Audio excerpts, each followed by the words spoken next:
Je vous salue au nom de notre Seigneur Jésus-Christ. Nous sommes à la deuxième vidéo sur le thème « Conserver le feu de l'Éternel dans le foyer ». La lecture qui nous guide, Acte 16, verset 31. Paul et Silas répondirent « Crois au Seigneur Jésus et tu seras sauvé, toi et ta famille. » Lévitique 6, verset 6. Le feu brûlera continuellement sur l'autel et ne s'éteindra point. Pour cette deuxième vidéo, nous traitons donc de 2 points. L'amour et la soumission dans le couple chrétien. La pertinence du symbole du feu dans le foyer chrétien en rapport avec Dieu et ses œuvres. Pour la première vidéo, à laquelle je vous conseille de retourner et regarder, nous avons introduit cette série de vidéos et nous avons traité de ce qu'est un mariage chrétien, de ce qu'est un foyer chrétien. Pour revenir à cette deuxième vidéo, le premier point à traiter, c'est dans l'amour et la soumission dans le couple chrétien. Bien-aimés, il est généralement admis de nos jours qu'il y a de plus en plus de divorces au milieu des chrétiens, ou que de plus en plus de chrétiens ne semblent pas vivre une vie de couple épanouie. Ceci en dépit des centaines, voire des milliers d'enseignements, de séminaires et d'ateliers et autres événements pour les couples ou les foyers chrétiens. L'on peut comprendre que les couples non chrétiens connaissent de telles difficultés, mais pour ceux qui ne connaissent pas Dieu, cela devait nous préoccuper quand même. Il est évident que cela ne peut être la volonté de Dieu. Les couples qui se déchirent dans les querelles et les divorces constituent un très mauvais témoignage pour l'Église en ce qu'ils contredisent l'amour de Dieu tel que le présente la parole de Dieu, qu'est la Bible. Cette situation peut avoir plusieurs causes. Les 2 principales que j'ai personnellement identifiées, c'est il y a l'erreur commise dans la définition du but du mariage et par conséquence, qui entraîne par conséquent l'erreur au moment du choix du conjoint, c'est-à-dire l'instant où on dit oui l'un à l'autre. Nous ne traiterons pas du choix du conjoint dans cette série. Et la confusion entre l'amour d'avant et après la nouvelle naissance. La Bible dans le Nouveau Testament ne parle pas de n'importe quel amour, ni de n'importe quelle soumission. D'ailleurs, voici ce que dit la Bible, ce mystère est grand. J'ai dit cela par rapport à Christ et à l'Église. Ça, c'est dans Éphésiens 5, verset 32, quand ça parlait, qui parle effectivement de la relation entre un couple, à l'intérieur d'un couple. L'amour dans le Nouveau Testament a un sens précis. Il est différent de l'amour naturel, qui est celui avec lequel toute personne naît dans ce monde. L'amour que Dieu demande aux hommes les uns les autres dans le Nouveau Testament est illustré par celui que Christ manifeste envers son Église. S'agissant de l'homme vis-à-vis de sa femme, l'apôtre Paul rend cela par l'expression « Marie, aimez vos femmes, comme Christ a aimé l'Église et s'est livré lui-même pour elle. » L'amour de Christ pour son épouse, qu'est l'Église, est sans condition et sans limite. C'est l'amour qui figure dans la liste du fruit de l'esprit. Nous n'avions pas en nous cet amour avant d'être nés de nouveau. Il n'y a donc que les personnes nées de nouveau qui peuvent manifester un tel amour. Lorsque nous disons oui devant l'Église, devant les témoins, quand nous disons oui, nous nous décidons à manifester cet amour vis-à-vis de l'autre. L'amour de Dieu pour ce monde et donc pour tout chrétien est un amour principe. C'est cet amour-là qui se trouve dans le fruit de l'esprit. L'amour de Dieu pour nous ne change pas selon les circonstances. ce n'est pas une émotion. Il ne varie pas. Ce qui varie est instable, irrésolu et ne peut être ferme. Autant la nouvelle vie que Dieu nous communique par le Saint-Esprit est éternelle, autant cet amour qui est mentionné dans le fruit de l'Esprit naît en nous au même moment et est également éternel. Le chrétien se doit d'aimer désormais de cet amour de Dieu déversé dans son cœur par le Saint-Esprit et non de cet amour charnel qui varie selon ses sentiments. C'est pas le même amour que Dieu dit aimez votre prochain comme vous-même. Vous pouvez bien comprendre que ce n'est pas de l'amour émotion là-bas. Dans Romains 5, verset 5, voici ce que la Bible dit. Or, l'espérance ne trompe point, parce que l'amour de Dieu est répandu dans nos cœurs par le Saint-Esprit qui nous a été donné. Pour la femme, il s'agit également d'une soumission précise. Voici ce que dit la Bible. Or, de même que l'Église est soumise à Christ, les femmes aussi doivent l'être à leur mari en toutes choses. L'Église est-elle soumise à Christ sous condition? La réponse évidente est non. En raison de ce même amour, la soumission en toutes choses de la femme vis-à-vis de son mari est ce que Dieu demande à la femme.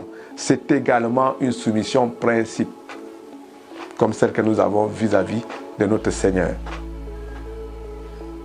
Amour principe et soumission principe en Christ n'exclut aucunement d'échanger ou de discuter sur des sujets. Parce que l'homme aime sa femme, il ne posera aucun acte en sachant qu'il pourrait lui causer des préjudices.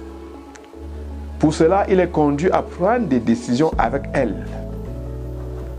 La soumission principe conduira la femme à croire à la bonne foi de son mari dans tout ce qu'il dit ou veut faire pour la famille, à ne pas soupçonner le mal et à le laisser décider en cas de désaccord. Le couple sera toujours d'accord pour prier et Dieu le dirigera vers leur dessein en dépit de quelques erreurs qu'ils ne manqueront pas de commettre. Ça n'exclut pas d'erreur, s'il vous plaît.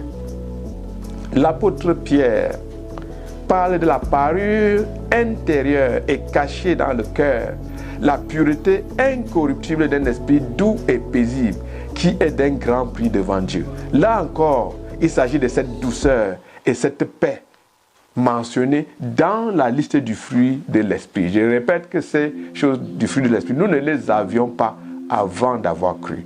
On les avait, mais ça a été dévoyé avec le péché entré dans le jardin d'Éden. J'insiste sur le fait que nous n'avions pas le fruit de l'esprit avant d'être nés de nouveau.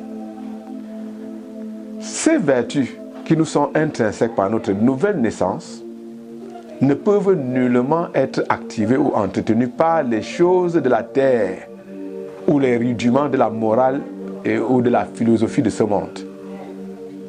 Ce sont des choses que nous entretenons et faisons croître si et seulement si, de toute notre pensée, nous tendons vers les réalités d'en haut et non vers celles qui appartiennent à la terre. Colossiens 3, verset 2. Je vais passer maintenant à la pertinence de ce symbole de feu dans le foyer chrétien en rapport avec Dieu et ses œuvres. Je vais m'expliquer pour que vous compreniez le titre. Avant de monter au ciel vers son Père, le Seigneur Jésus a recommandé à ses disciples d'attendre ce que le Père avait promis. Cette promesse a été accomplie le jour de Pentecôte. Ce jour-là, le Saint-Esprit promis est descendu pour demeurer avec les disciples de Christ. C'est ce jour que la nouvelle alliance a été effectivement inaugurée. Le Saint-Esprit est ce feu que Dieu allume dans notre cœur au moment où nous nous repentons. Dans Ézéchiel 36, versets 26 à 27, Dieu annonçait la nouvelle alliance ainsi. Je vous donnerai un cœur nouveau. Je mettrai en vous un esprit nouveau. J'enlèverai votre cœur insensible comme une pierre et je le remplacerai par un cœur réceptif. Je mettrai en vous mon esprit. Je vous rendrai capable d'obéir à mes lois, d'observer et de pratiquer les règles que je vous ai prescrites. avec ce cœur nouveau, seul le chrétien peut manifester l'amour principe et la soumission principe que nous avons décrit. Peu importe que son partenaire soit chrétien ou non. Je vous ai dit, ce ne sont pas des choses qui sont guidées par l'émotion. Ce ne sont pas des vertus qui sont guidées par l'émotion. À cause de la confusion que la persistance de certaines pratiques de l'ancienne alliance fait entrer dans les églises, l'apôtre Jean écrit ceci dans la première épître, dans sa première lettre. Voici ce que l'apôtre Jean dit. « Je tenais à vous écrire ceci au sujet de ceux qui cherchent à vous égarer. Quant à vous, l'esprit que vous avez reçu du Christ demeure en vous. » Cette affirmation marque une différence fondamentale entre les deux alliances. Maintenant, nous avons l'Esprit de Dieu en nous, avec le fruit de l'Esprit principalement. Vous n'avez donc pas besoin, poursuit l'apôtre Jean, qu'on vous instruise. En effet, l'Esprit vous instruit de tout. Il enseigne la vérité et non le mensonge.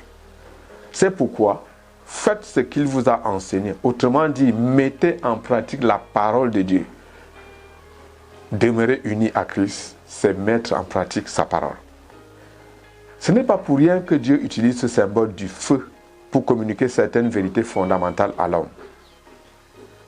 Un feu non entretenu et non conservé perd petit à petit de son intensité et peut même s'éteindre.